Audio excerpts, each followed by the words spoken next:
Like, that's important to know. Pitching to one person versus pitching to two people, a lot different. What type of home it is, all the different details that's going to be able to kind of allow you to, sorry, the thing's talking to me, but all the different things that's going to help you have an edge in actually closing the appointment. Because the thing is that solar sells itself to a certain degree. Like, people have a power bill one way or another. Your job is really just to answer whatever questions that it is they have and figure out exactly what they're looking to get out of solar. And if you can figure that out early, it's going to be a lot easier for you to close that deal. So walking in with as much knowledge as possible is good. So after you reviewed your notes, then you're going to type in an address. So I'll just use, let's see, I'll use an old address. Hold on.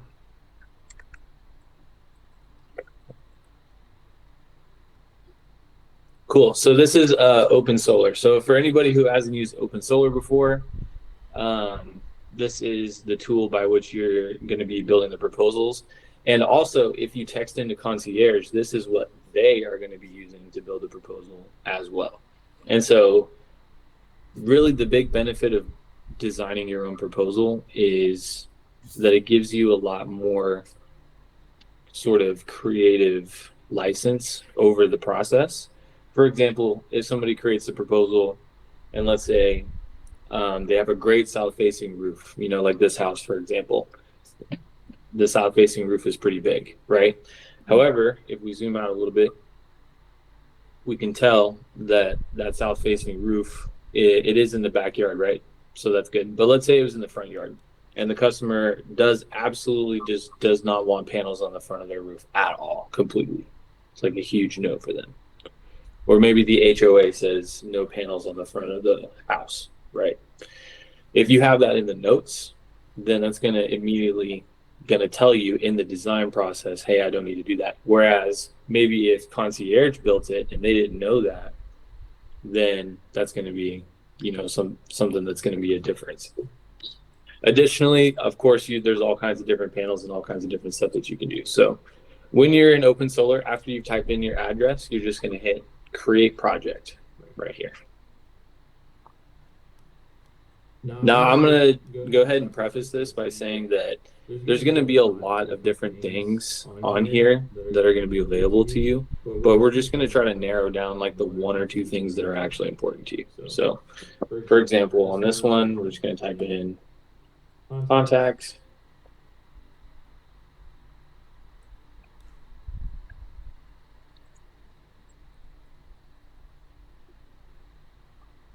And then once that's done, then if you have any files, if there's an electric bill that was collected, usually this will go right here in like the project files.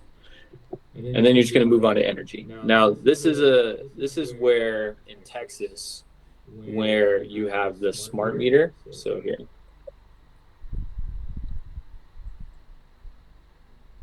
So this is smart meter. This is going to be, once we get a login and all that stuff for it, this is going to be how you're going to calculate the usage. Once you have that number, it's going to be in kilowatt hours.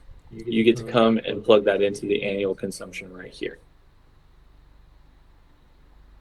The other way that you can do this is you can. I need to stop you right there. I apologize.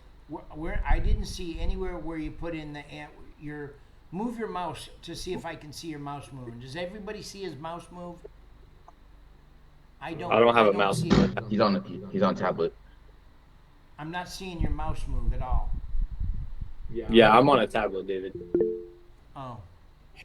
Wait, don't you need the meter number to get the usage? How will we get the meter number? I'm assuming that the appointment setters are getting that at least having the homeowner walk outside and find the meter number. Yeah, either way. If the setter gives us a bill, if they give us a utility bill, then it'll be on the bill. Yeah. But like you're saying, if we don't get the utility bill or anything, then we have to use this third-party website to look it up. Yeah. Right on. Yeah. So, and so that's a cool thing that you can do. So let's just assume that you had the electric bill and they use 11,500 kilowatt hours a year for their annual consumption. Okay, so that's where it goes. I see it. Yep. Type that in. And that's the only thing that you need to do. Everything else is going to auto-populate. You can see down here that it's already selected OG&E, Oklahoma Gas and Electric, for the power company, and it already has the current rate and everything already plugged in for you. So you don't need to mess with any of that. Then you come over here to the design. Now this is usually where people spend most of their time. And so I'm going to wait for this to load up real quick, but my advice on this is just to try to make this as simple as possible, but there's a couple of rules that I use, especially with Open Solar, which doesn't necessarily have as many like editing tools as something like Everbright does. First of all, obviously this looks insane, so we're going to use a 2D instead of a 3D. There we go. So all I did there right here is if it gives you a funky 3D model, then you can come over here and just add a view. You need to know when you're saying the word, you come over here and stuff like that.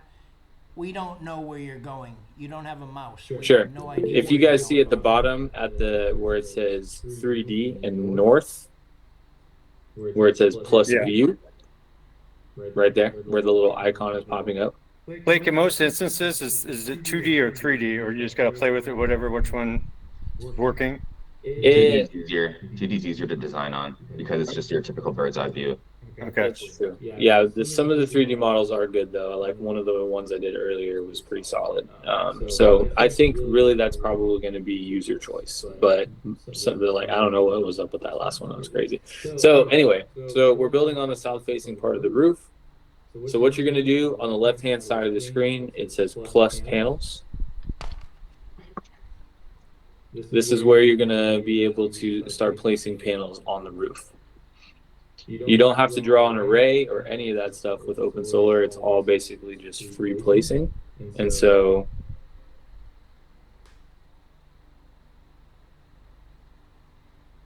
see, and that's the problem with 2D some of the time is you'll be trying to place a panel that thinks it's like on a completely different face. This is a 2D view? Yes, it is. Mm-hmm. Okay, so these are obviously preliminary designs, right? We have to wait for a site survey to be completed so that we can get the obstructions and everything on the permitting.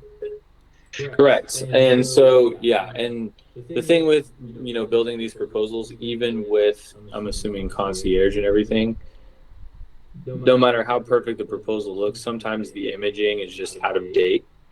And so at times the permitting can change in that regard. But in my experience, very little of the time does that actually take place. If it does, you should be able to catch it way ahead of time.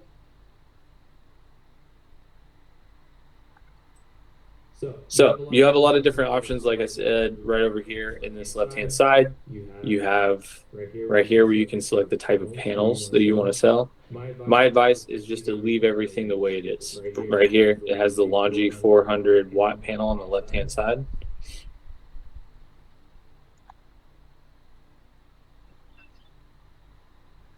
And so then we can start placing panels.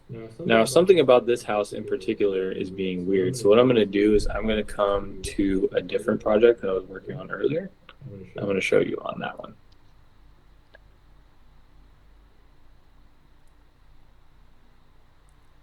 So is that a dragging and dropping of the panels on there, on that other one you were on just a few seconds ago?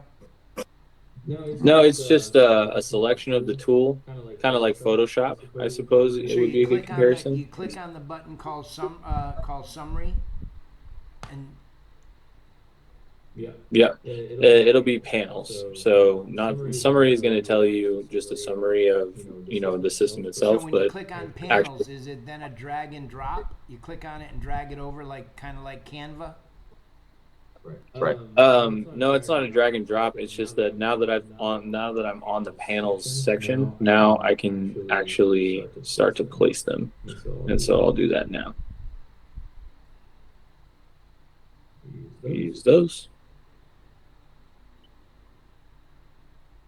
And then you hit plus panel. And all I'm doing is I'm just clicking inside the squares of the panels that I want to fill. Notice that it's already taken into consideration my fire setbacks and all of that stuff. If you don't know what a fire setback is, that's basically the fire code of the whatever state fire department there is for how far up the roof these panels can go. That's already been preloaded for us, which is good. And so I think we could probably fit one more on this array, and then I think we're good on that particular right there. So there's my array.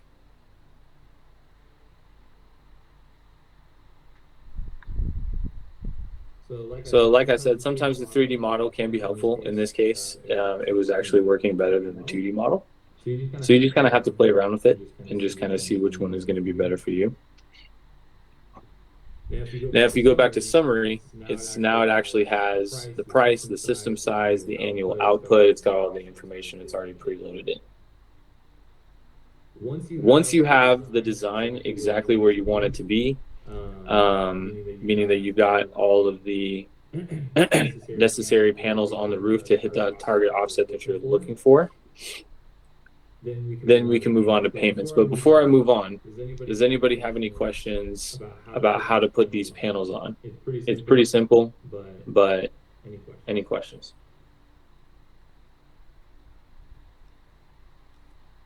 Cool.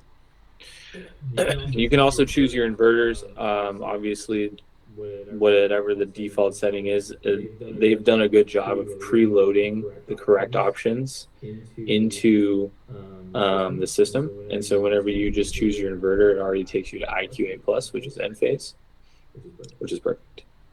You don't need to do anything about isolating strings, all that stuff, not your concern.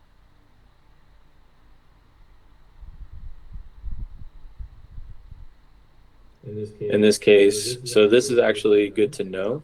So right here, it's telling us that the inverter is too small for how many panels we put on the array. Only the way that you would fix that is you would choose a bigger one, but since that's not the case, that's how you know that you actually need to come back here to the panel option and take a few of these panels off to make sure that the inverter can handle it.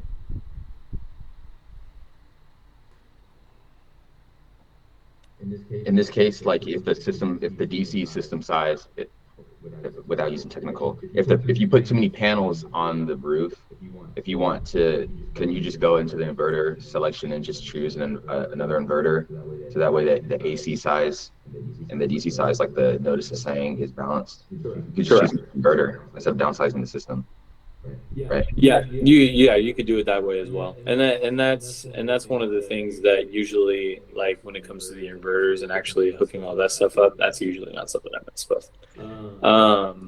And so that stuff will get done in permitting. It's really, as far as actually, the only thing that you need on the design is just to make sure that you have enough panels with the right target offset. So I didn't mess with it too much on this because I'm just on my tablet right now, but let's go ahead and just assume that on this house we hit our 100% offset that we have. We've got our design the way that we like it. If there's a battery, you can hit the battery. Here are all the different options of which ones you can use. Tesla battery, the Q-cell battery, yada, yada, yada. Good stuff. Now you come over here to payments. So right here is where you can add your payment options. Now I added the Mosaic, but default it comes over here with just the cash price.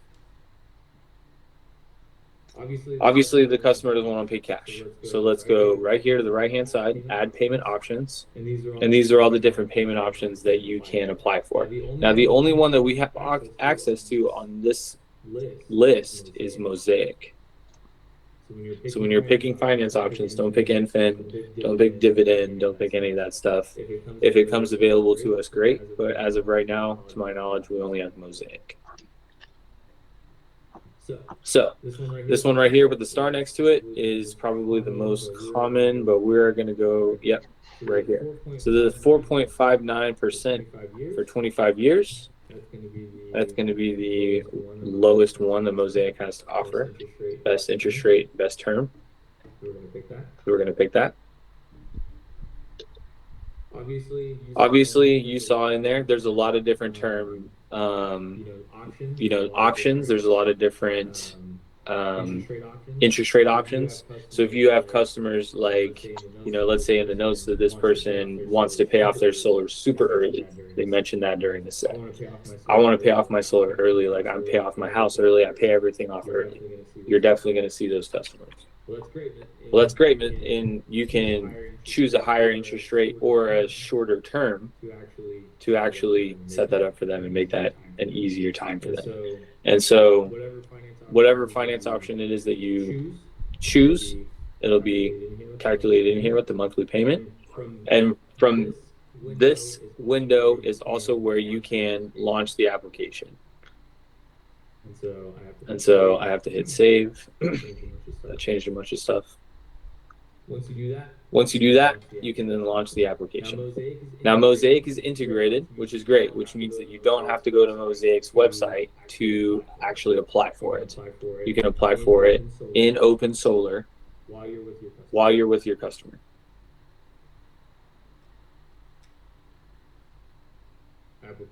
Application launches. You put in all the information, last four, income.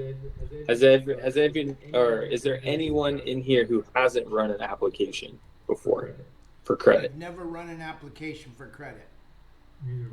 Neither have I. Okay. So this is going to be basically like you're at the close, you're about to get the deal going, and you need to send them documents to sign so you can complete your part of the sale.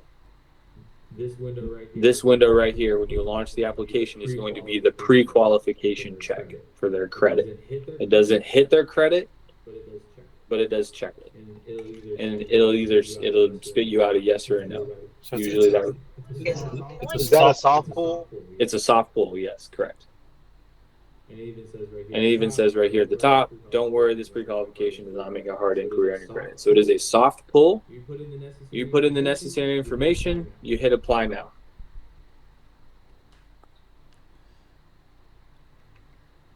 We're not going to go through all that right now, but after you complete that application, they either get it approved or denied, and then that's whenever you can send the actual finance documents to their email, have them sign off on it, and then go from there. But that's going to be at the end. We'll go through that at the very end.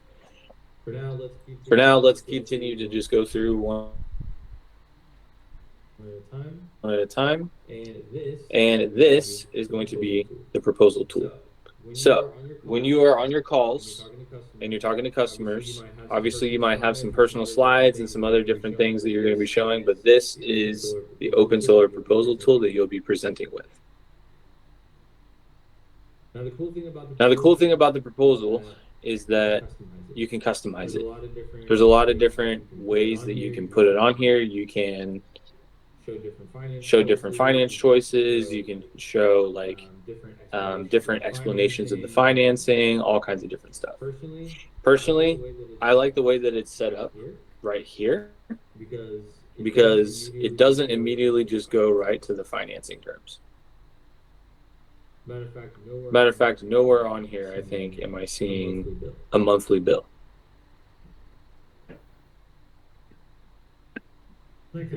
Like, I got a question for you. So when you say you can customize this, Yes. would you add things in there like with the increase of energy and things just to kind of address their pain point of why they're here, of things that you bring in, or is there anything that you use particular? So yeah, I mean, there's like a lot of different stuff that you can add in here. You can add a cover message. You can add like specific contract terms, and they, you can really kind of like input a lot of different types of stuff in here. It even like allows you to upload PDFs, as you can see right here. Proposal content. All kinds of different stuff that you can kind of play around with that. Okay. But as far as the way that it looks and like the actual blocks of information, I believe the formatting is the same. Okay. It's just like what's inside of it. And so we don't want the customer to choose cash. So over here on payment options right here, this yellow box is going to be Mosaic. So we're going to input that. And so once that is put in, once you put in that financing, that's whenever the monthly payment's going to show up.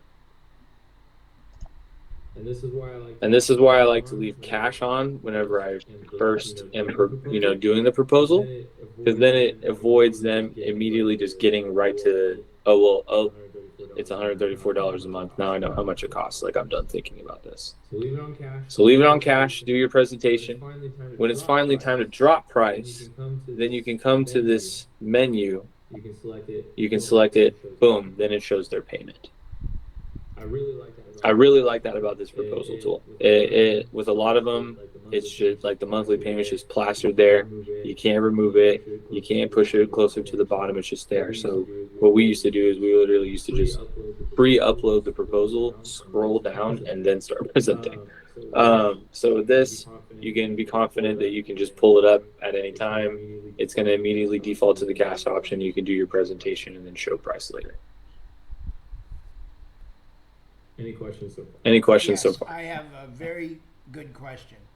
I need you to do me a favor, and I don't know if you're scrolling and making it just scroll up and down, or whether it's doing it on its own. But here's what I'd like. This is the actual solar presentation. Just go through each part of the presentation and let us see it in order, and give us the highlighted parts, give us the highlighted bullets of that particular slide. And I'd like Troy, David, Angel, Addison to also make comments on the slide that he opens up, if you would say it differently or if you would understand it in a different manner, so that we get more of an idea of each page of the slide. Because this is the presentation once the proposal is built out, correct? Correct. Okay. Correct. So this slide, how do you present it? So this is where you're going to talk about the customer's offset and their total amount of money that they're spending for their energy as of What today. if a guy doesn't know what the word And so- offset is? Can you tell on this call who that guy is? Who doesn't know what the word offset Yeah. means? Yeah, most people. I mean, if you're not experienced in solar, I you have no probably idea know what it means, but offset does it? means. Cool. Oh, yeah, I was going to explain it. So you're going to talk about offset, and you're going to talk about the cost of doing nothing, essentially, how much money they're spending to their electric bill. So what an offset is, right there at the top left, you see 64% consumption offset. Now, when you build the customer's energy profile, you took a look at their energy bill, or you went on this Texas Smart Meter and you figured out how many kilowatt hours of electricity they used, and you input that into the system. That offset is how much of your annual usage that the solar system is offsetting for you. Meaning, how much of your electric bill am I getting rid of by putting the solar system on the roof? So in this case, we're getting rid of 64% of the electric bill. Correct. Is that the right Correct. way to verbalize it? Obviously, Getting rid of 60? No, you're going to be targeting 100% most of the time. 100 to 105 in Texas is the correct offset. Sometimes less than that. It depends on the house.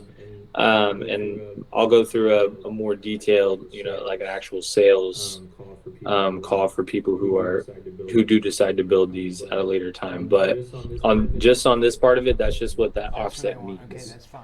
Yeah. The 64% is essentially how much of their electric usage from utility that the solar is replacing. And so, David, to your point, it gets a little dicey when you start saying 64% of their electric bill. I would just keep it focused as we put in their kilowatt per hour usage when we were building their proposal, their profile, like Blake said. This solar system in the design tab that we designed will offset 64% of your utility usage. Okay, so it's going to So, offset like usage, saying- not electric bill. It's going to offset usage. Correct. Yeah. That's okay. That makes Yes, better sense. because it's based off of the just the number of units of electricity moving through the home. So once you've explained that, and you're visualizing, you're using the image of the panels on the roof to visualize what it will look like when the panels hit the roof. Obviously, you're going to spend a little bit more time than I did building it. I just kind of went in there and slapped an array on there just for the sake of time. But yours, once you're done with it, it's going to be exactly the way that you want it. It's going to be 100% offset. You're going to explain what that means and help them visualize. So now it immediately goes to the environmental benefits. I personally don't like talking about this too much. You can if you want. I don't find that very many people care. If you do find somebody who's like super environmentally minded and that's value to them, by all means. But that's not something that we really, are going to cover. We're going to skip to system performance. So this is a reiteration of the information that you're going to be providing to them about their offset. This is going to put it actually like on a graph for them to see. And in yellow, you have your generation, and then in gray, you have your consumption. Obviously, you have dip, pretty big hills there where the summertime is, and then dips whenever you hit, winter and spring and things of that nature. So that's going to line that out for them. This slide I really like. This is going to put it, and this is where you're going to explain net metering to them. And that's what this slide is for. So you can do partial offset and these three options. I'm going to go through what each one of these three little toggle things that you can use: the generating excess, partially offset, and night. So generating excess is what traditional net metering is, what that's going to be. That's a house that only has panels, no battery, that's back feeding all of its electricity directly back through the grid and into the home. Partial offset, that's where the solar power is generating energy for the home primarily to the whatever appliances it is that you decide to connect the solar to. A lot of people do their HVAC, washer dryer, electric stove, things of this nature. And then whatever is excess, whatever's not being used by the home, then goes back to the grid. And so the home is using partial solar and partial grid. This means that the customer has two bills, right? And so you can help them visualize, like, okay, if I only partially offset you, then you're going to have one bill coming in from solar, one bill coming in from the grid. That's not what we want. What we want is we want to generate excess. We want to have you at 100% or above if possible. So that way that you're really only getting your energy from the solar, and that the excess is going to the grid. This is going to fully offset your electric bill. So this is a really good slide for detailing how net metering works, how the energy generated from the solar panels goes directly back to the grid, and that your electric bill in that case gets cut off from the grid because you are not actually sourcing your energy from them. Even though you do still pull energy from the grid, this does a good job of showing where the money is going. Then it moves to electricity bill savings. This is going back to the cost of doing nothing. This is, here's how much your old bill was, here's how much your new bill is going to be, lifetime savings. You're talking about long-term investment and how much inflation has affected our energy bills, and how much it's important to lock in your energy bill to make sure that it's a consistent competitive rate. Going forward into the future as energy rates and inflation continue to climb. This next slide right here, I really like this. This is the proposed tariff details. So this is where I would be talking to the customer about their current provider. So in this case, this is OG&E, but in our case, there's going to be a lot of different ones. And so that's something that will be in your notes that you're going to definitely want to take a look at, and go and study it on the proposal as well, because it's actually going to have, as you can see, it says summer peak usage charge, 24 cents per kilowatt. That means that from the hours of 3 p.m. to 7 p.m., Monday through Friday, and all day Saturday and Sunday, their cost for electricity is 24 cents a kilowatt, which is crazy. Most people don't think that it's that expensive, But that means that from May 30th until October, so the beginning of summer to the end of it, that on weekends and from 3 p.m. to 7 p.m., which is when most people get off work and they're trying to chill and they're trying to cool down, turn on the air conditioning, the TVs come on, the video game systems come on, that is when you're being charged the most. Off peak is 11 cents per kilowatt. And so that's the competitive rate that they're at, right? And so then you can come down here to the net financial impact.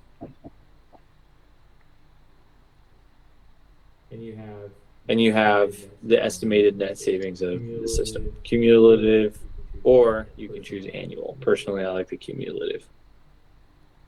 And right there it says initial investment 15,000. That is, if your customer is looking at this and you want to catch this before they ask a question about it, they're like, whoa, why does it say initial investment of 15,000? Well, most of the time, if you want to get something like this set up, that is how much money that you're going to have to throw at it. Obviously, with our program, we're not going to have any money coming out of your pocket.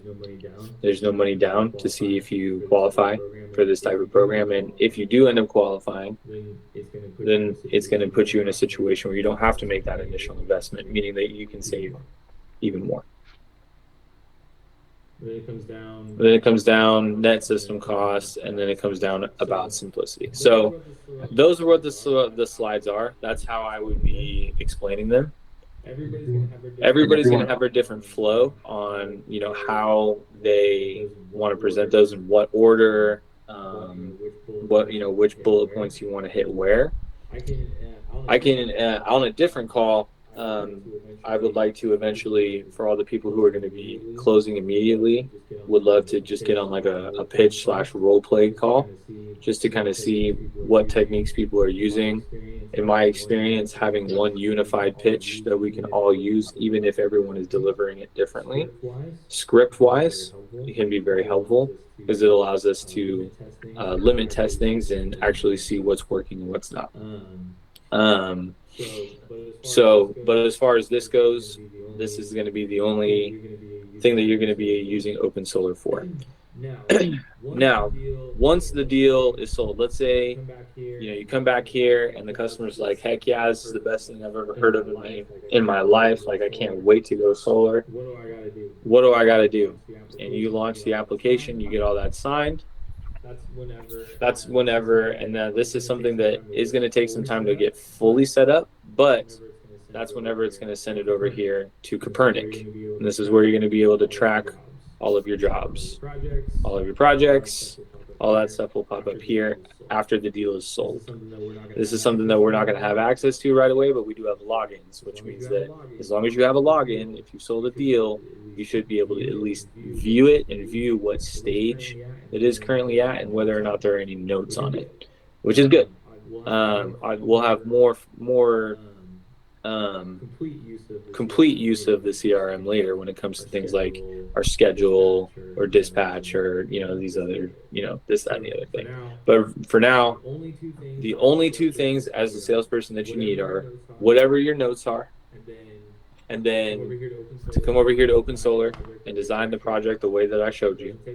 It doesn't take long. If you get good at using Open Solar, if you start playing around with them, I recommend just using your own house or using a house that you find. Get good at using the design tool, play around with the different views, all the different tools and things that are available to you there, and then the proposal. That's pretty much all you need. And by simplifying it like that, it makes it a lot easier for you to get these, let's say you have 5 appointments in a day. That means you got 5 proposals to make. I don't want to hand them off to concierge because all of my customers, I pitch in this sort of expert type of way. And so they have very specific needs that they've communicated to me. And so I want to be the one to design that proposal because maybe this one needs an amp service and I already know that it does, yada, yada, yada. Whatever. It does, whatever the situation is, I've decided that I have 5 proposals to make. This will give you a workflow to where it's not going to take you 2 hours to get your 5 proposals done. It should only take you hopefully 30 minutes. And that's what's cool about Open Solar. So it's nice that we have that. The only caveat that I will add to this is if you decide for whatever reason that you want to sell a lease. Does anybody here know what a lease is, or has ever heard of a solar lease, or know what they are? Like, are they leases, or back here in California, PPAs? Leases and PPAs are different. Yeah, I'm just They're saying. very similar, but yeah. Do you guys sell more leases or PPAs in Texas? In Texas, I think it's probably a 70-30 split in favor of financing. I think that most good business is probably done through financing, but there's a ton of people out there that were selling those. However, between SunPower going down and then Right. Titan going down, I think that right now the current climate for leases is down. However, the reason why I'm bringing this up is because, as you know, Corey, a lease is far cheaper on the monthly payment than financing. So let's say you run into this situation. You've gone through your proposal, everything is good. The customer's like, man, I love it. I love, everything you're telling me, but the monthly payment's too high. Well, you don't want to lose money, right? Right. Because what most weak salespeople, I hate to use that word, but a weak person is going to be like, oh, the monthly payment's too high, and that's all I need to do to get this deal. Let me go back in and let me go to my payments, right? For those who don't know, can you explain what a lease is? Real fast. I will in a minute. Okay. Let me add this context. So you go in and you change your red line, right, to make the payments different. Let me lower the red line a little bit. Then the monthly payment's lower, but you're still fighting for that sale. Whereas with the lease, if you come over here and you use Everbright, which is this one right here, engine.goeverbright.com, it's essentially another open solar-esque tool that you can use to build a proposal on and run the lease through. Now, what a lease is it's exactly what it sounds like. It's like a lease on an apartment, but it's for solar. It's a 25-year term most of the time. And instead of having an interest rate, what you have is called an escalator. Let me see if I can pull this up here. Do you have to qualify like on PPAs on leased for two? Or because I know on PPAs you got to qualify with the roof because they're incurring all the costs. Are leases yes, and that is true, and I'm gonna go into that right here, because that's very important. So I get my contact in there just so that way it lets me do what I need to do. Blaker.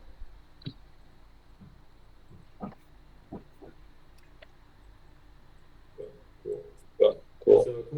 And so come over here to the project, and just like with Open Solar, it has a design tool. The design tool on Everbright is fairly similar to Open Solar. It's a little bit more hands-on though, which is why if you ever do run into this situation and you want someone to come walk you through it or help you build a proposal, then let me know. This is also something to where you might be like, all right, well, I want to build most of my own proposals, but this is one that I'm going to throw to concierge. So you come here. I'm just going to build a really quick little array just so I can show you what the actual lease looks like. And so on Everbright, basically what you're going to do here is, you can't see my mouse, but what I'm going to do is I'm going to be connecting the dots. I'm going to outline the roof line with these dots. So if you have a mouse, you're basically just clicking the edges of the roof line to make a shape. Once you've made that shape and it connects, the panels automatically populate. Pretty easy.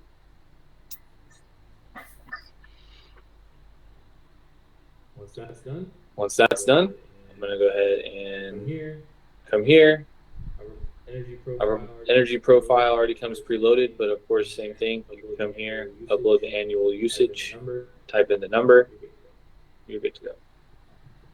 Oh, it deleted my array. How frustrating.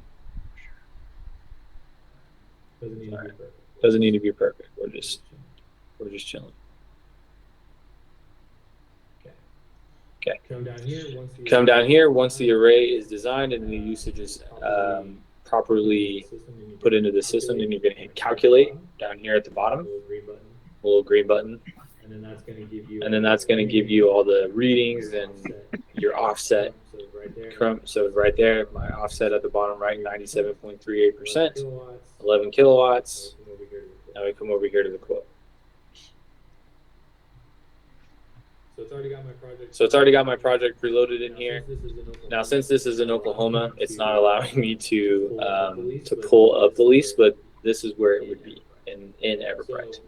So I talked earlier about the difference between leases and financing, or leases and PPAs. A lease is going to have an escalator, the same way I believe PPAs do, which means that you can choose between 0, 1.9%, or 2.9%.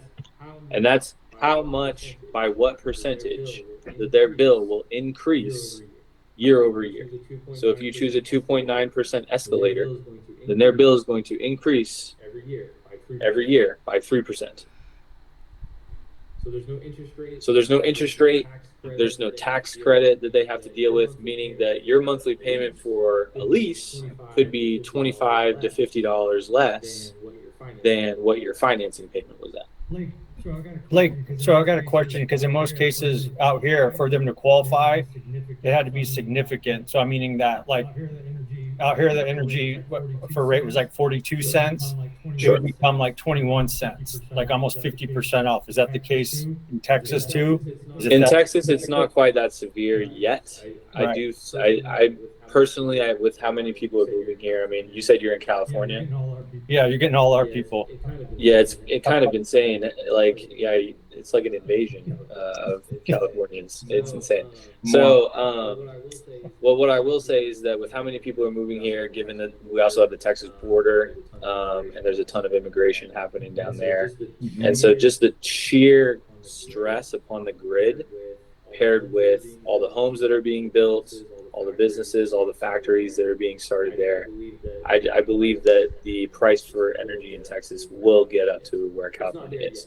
It's not there yet, though. I would say that right now what you're doing is you're taking them from probably around 28, 29, maybe sometimes even over 30 cents, Right. and you're dropping them down to kind of what you were saying, around 2020. So it's still a pretty significant drop in a lot of places. It's not quite as stark as where California would be. Right. But you're not necessarily selling them on their current electric rate. You're sort of like showing them the writing on the wall To fix and it, being to like, look, lock it in and get out ahead of it.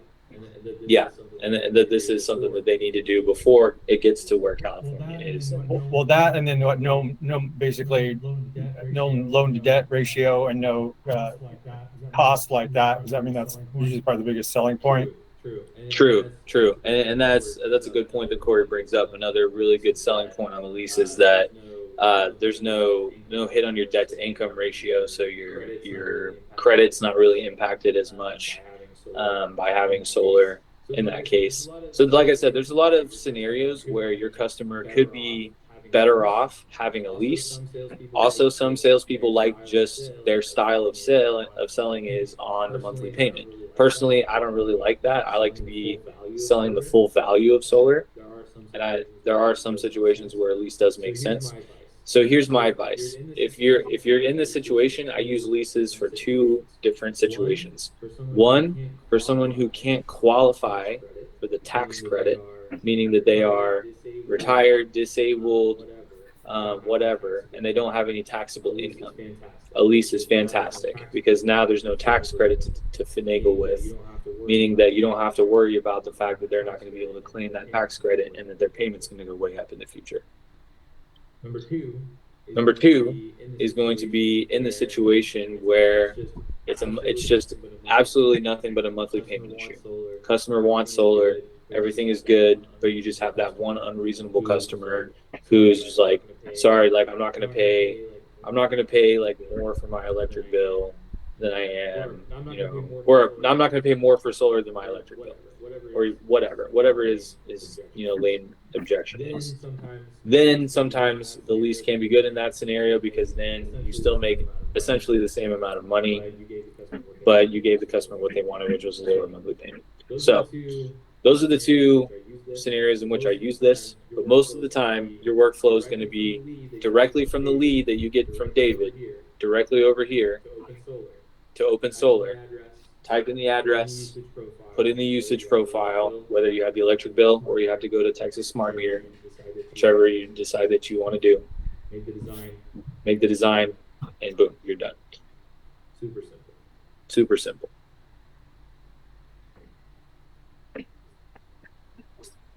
Any questions? Any questions on that? I have a question Yes. on the simplicity proposal there. That top part that can't be moved anywhere to the bottom. It's on the top and it's on the bottom. Yeah, man. It's yeah. So you can scroll down ever so slightly there and block it, but that's about all you got. So And the other question is that's fine. I was just asking because yeah, that in your face from the customer, yeah, that's not. Yeah, I don't do that. But that's the okay. other question is so is there besides the finance, is there also an installer agreement that needs to be signed by the customer? I believe so. I believe so. And so I believe the way that they have that's actually a good question. But I believe the way that they have this done is that when the customer is sent the finance documents, it's pre-programmed to send them the HIC as well. And that's a good thing to talk about because when you're signing documents, those are the two documents that you're looking to get signed: the finance papers and then the HIC or the install agreement, essentially. And so, to So we answer do your have to question, tell them, yeah. So we do have to tell them that they're going to get two sets of yes, e-docs that they need to sign. correct. Yeah, and that's what I tell all my customers. I'm sending you two things. One is from the finance company, so that way they have your information and we can get you fully submitted into their system. And then one is for us, and that's to make sure that you have an agreement with us, so that way we are contracted to do the work for you with the city, and we can pull permits for you. And so that's kind of how I explain it. But you do need to get both of those sets of signatures. Okay, so let's say we use Mosaic. You're going to get one from Mosaic, and you're going to get an email also from Simplicity. So Correct. those are the two. Got it. And also, one thing that's cool is that while you're in there, let's say you're having, let's say it's not sending for whatever reason, or you're having an issue, then you can immediately text into concierge and they could probably send it over as well. So you have multiple avenues by which to get there. Okay, thanks. No, that's a good question. No, that was a good question. That I can't tell you how many in my early days of selling solar, how many deals I missed because I didn't get the fucking HIC, but I got the finance documents. Anyway, Everything has to be signed. yeah, you got to get all of the John Doe before you can make the real dough. But that's really all I got for today. There's a lot more that you can play with here, like kind of like I was telling you guys at the beginning, and that's why I wanted to preface it, is that you could probably spend I could probably teach a master course on this for like 2 weeks on how to use open solar. There's so much here that you can use, and there's so many things that you can do. But I'm a path of least resistance type of person. All I really need is a proposal with the correct numbers, with the correct panels, with the correct offset on the right side of the roof. And as long as you're doing all that and there's no like giant obstructions in your way that's not popping up on imaging or something like that, then you're pretty much free and clear. If you do have that problem and you're unsure on how to do that type of stuff, then your two avenues are then to either reach out to someone like me or one of the other closers on the call who is good at using this software, or you can just go ahead and pass that one off to concierge. It really does depend on you. And I'm assuming that there are going to be some people who don't ever want to build a proposal, and that's fine too. But at least now you guys kind of have a basic idea on how to use this stuff, just in case I got to make a proposal right now. I don't have time to wait on concierge. I need this pronto. Or you just decide that you just want to do it yourself. Now you can. So if you guys have any questions, feel free to let me know. I'm available. I'm excited to get started. So Has that's all I got, anybody David. practiced using the tool? Anybody out there gone in and put in your home or anything like that? Done a fake house, a relative's home, or anything like that, then A I little bit. I think it's a kind little of bit. recommend that I we have. probably pick out a house, run it, do your thing, and then let's email it into us, and then we'll have Blake and probably David and even Troy take a look at it, and let's figure out how well we're doing with it. You know what I mean? Let's practice amongst each other over the course of maybe over the weekend might be a good idea. Fair enough? Any questions for him? I've used Open Solar, so I'm good. Well, you're one of the guys we can call on to say, hey man, how did I do? You could kind of look it over, right? I'll be like, yeah, you need to go back to learn some That's more. fine. That's what I look I'm at. messing with you. That's No, what I I'm want to messing know. with you. No, you're Hey, not. I'm good, man. Yeah, you can call me too, man. It's You not a need problem, to know you that know. I'm the worst. I'm the worst student of all. But I practice like a crazy man. I'm out there doing it. I'll do it and do it and do it. And I just like to have it done correctly the first time if I can. Okay, guys. David, it's okay, man. I have a Bob over here that I know that I show him the proposal at least once every 2-3 months, over and over Good. again. So it's okay. No worries, you Good. know. It's Hey, real part quick of what before we we do. take off, Blake, you mentioned that there was you like the idea of a script, at least as a baseline. I'm interested in that. I love to use it as a baseline and then make my own. What do you got for us? What can I look at? Or you got videos? What do you got? Oh, just unmute yourself. Sorry, bad habit. So yeah, I do have a script that I can send out, just a basic one. What I will probably do and what I'd like to do is take a look at what they have with Open Solar and maybe make a new one that's sort of updated with the correct company name and the correct sort of verbiage. And then we can hop on another call at some point Simplicity to probably kind of has go one, over I all would that in imagine, detail. too, right? Simplicity probably has a couple of script? yeah. A script? Okay. I doubt it. I doubt it. I mean, they might have one that like their inside salespeople use, but I don't know if that's something that they'd be willing to share. And so you can ask, but One of the things that I love to do I doubt is that. I just go on YouTube, man. I go to YouTube and there's a couple of great trainers out there. Just figure out which one you like listening to. There's a guy, I think his name is Christopher Hart. You guys know who he is? Chris Hart. Yeah, I've heard of him. He's one of the Hart brothers, I think. He's expensive if you're going to buy his course, but he has lots of free material as far as his trainings are concerned. And I'm on his calls every Tuesday morning. I listen to what he has to say.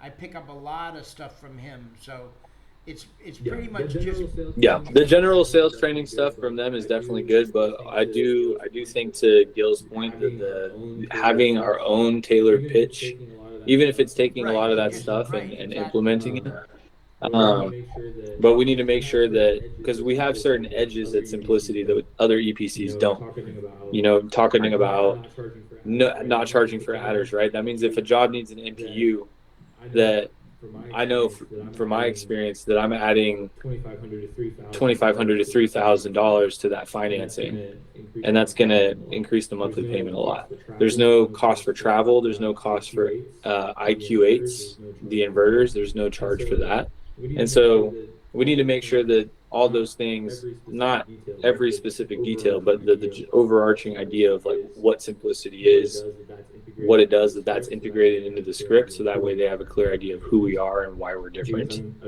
Because I'm assuming a lot of these people will probably have talked to multiple solar companies. So your question. value proposition of what sets us apart. Exactly. Yes, and so we need to have that implemented in the script. And so, like I said, I have a script I've been using to close my deals, and it works. I had over a 47% close rate with it, and so we can use that, and then kind of all get together and brainstorm and then kind of tailor it to fit what we like, and then we can role play that out and test it. I can send it through. Yeah, I can send it through Google Docs.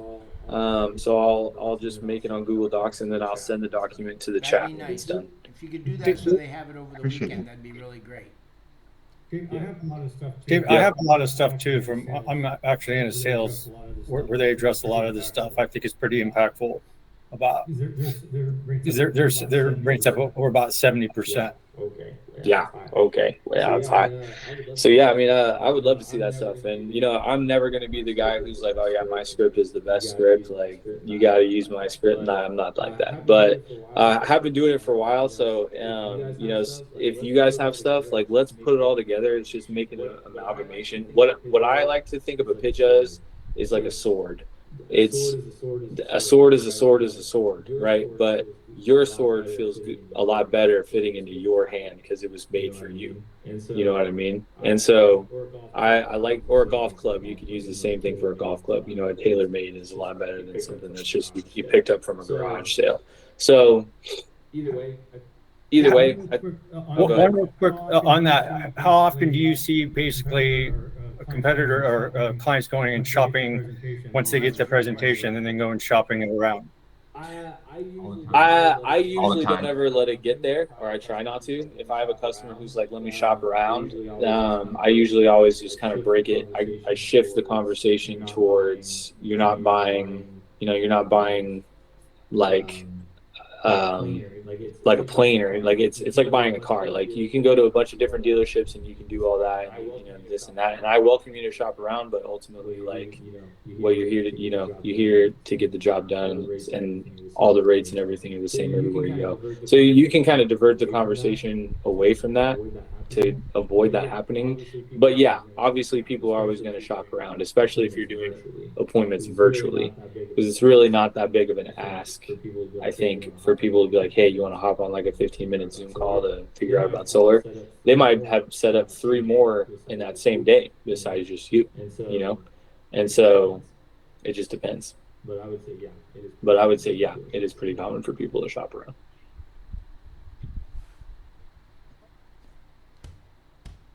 But yeah, let's get all that stuff together. Let's gather it together. Like, anything that anybody has pitch wise, like, let's just get it all on the table and then piece it together in a way that everybody's happy with. Let's do it, guys. Thank you, everybody, for your attendance, and I will be in touch with everybody. Love having you. Anything else? Otherwise, I'm pulling the plug. Thanks, Blake. Thanks, David. Thanks, everybody. Plug is Appreciate pulled. you guys. You guys Thanks. have a great day.